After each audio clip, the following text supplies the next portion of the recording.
I wouldn't wish this on anybody. But I would say this, that if it happens, then you need to take what has happened and find some way, if you're recovering, even if it's slow, find some way to make that a positive, because it is. I mean, because I honestly feel that way.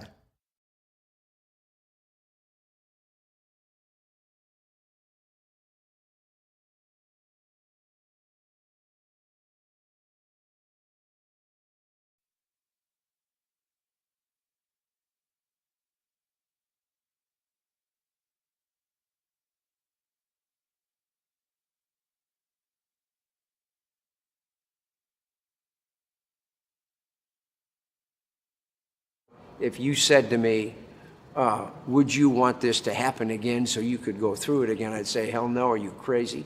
But nonetheless, you do recognize that out of really bad stuff comes a lot of good stuff. It was just funny to name my tumor. Joe Poli is really, really mean, and he messed with the wrong boy. I think that Gavin is here today because he took healing to another level. You know, he took every bad situation that he was put in, and he made it better. And it showed us as his parents how to live each day, how to be thankful for the little things. People think sick people should look sick, but that's just not the way I roll. That's just not the way I walk out the door. Really, I make sure that I walk out looking a whole lot better than I really do feel. A lot of people look at me as though it's kind of an oxymoron, almost like sick people shouldn't look good, especially when you're on oxygen. I don't even have any shame in my game that I have on, 3-4 inch heels with my cannula in to breathe. Having a positive attitude, I am convinced, is what helps you live longer, and just to go out and celebrate and buy some new shoes. Look cute. If you didn't know my story, you wouldn't have ever guessed that I'd ever gone through something like that. I don't come off as the type of person that would have ever attempted suicide.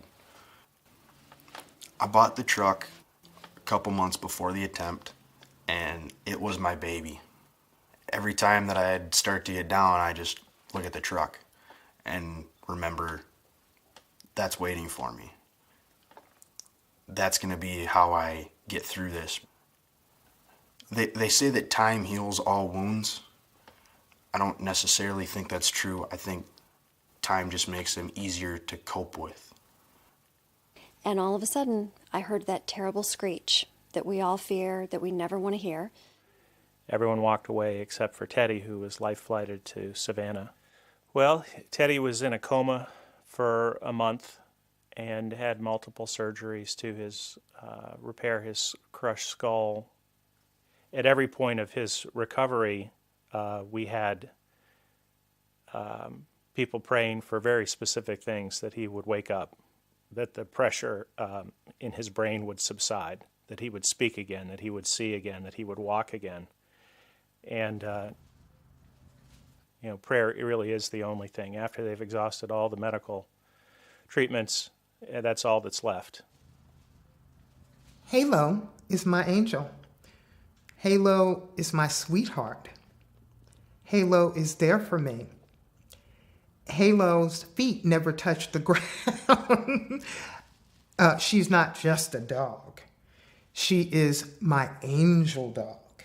From the time that I actually woke up from my coma, I have felt as blessed as a person could. If she weren't here for me, and being as calm and easygoing as she is, and who I could just look at and grab up and hold, I'm not really sure how far I would be on my recovery.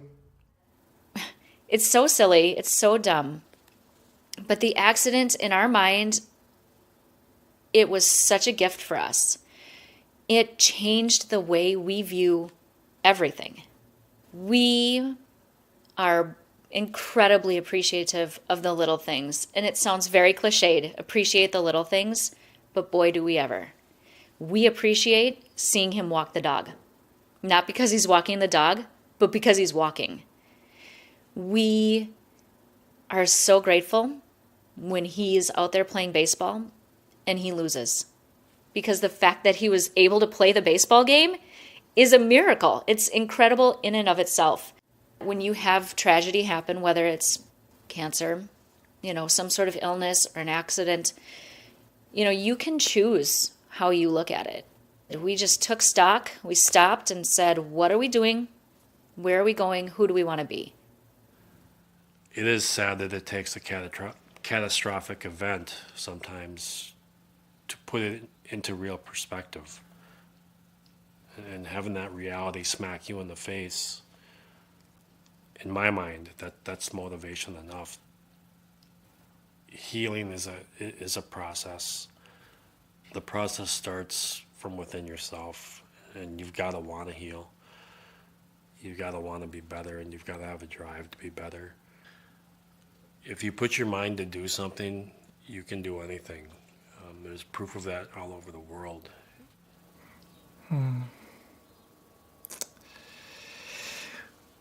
Well, the kind of brain cancer I have has very poor average survival rates and not a lot of encouraging options for treatment. So I've done a lot of medical treatment, but I've learned that for me to stay moving forward and stay moving towards wellness, I've learned I have to be doing other things in addition to the medical treatment, or I can feel myself withering. So I know that it helps calm my mind and helps me breathe easier. And sometimes if I have a headache, it helps that go away if I go sit next to the river. It's a mystery. I don't know all that it does, but I trust that it does something. My understanding of the main work of healing is receiving love and opening up to that, and that medical treatments complement that and can support that and make space for that. But the essence is really opening up to love in the world through nature and community and creativity. Who gives a damn about whether or not you feel sorry for yourself? No one cares. I don't care. Who's going to care? Just keep moving. You want what Mike's got? You wouldn't pray to get what he's got. That's right. Pain never comes naturally. So nobody prays for pain, but everybody prays to grow. Well, what happens when you're going through stuff that's painful is you're growing. My dad would always say that your life and its surroundings are a direct reflection of your own attitude. And I knew that once I was diagnosed, I couldn't change that diagnosis, but I could change my attitude. And there were so many nights that I would be feeling different emotions, and I would just go to the church where I worked late at night by myself. Sometimes it was 11, 12 o'clock in the morning, and I would just go and sit at the piano and play for as long as I could until I felt like the emotions that I had inside of me were able to be released. And I would go down in my garage with a piece of paper that said cancer, cancer. And I'd tape it to my backdrop, and I'd go on camera and I'd blow it apart with my machine gun.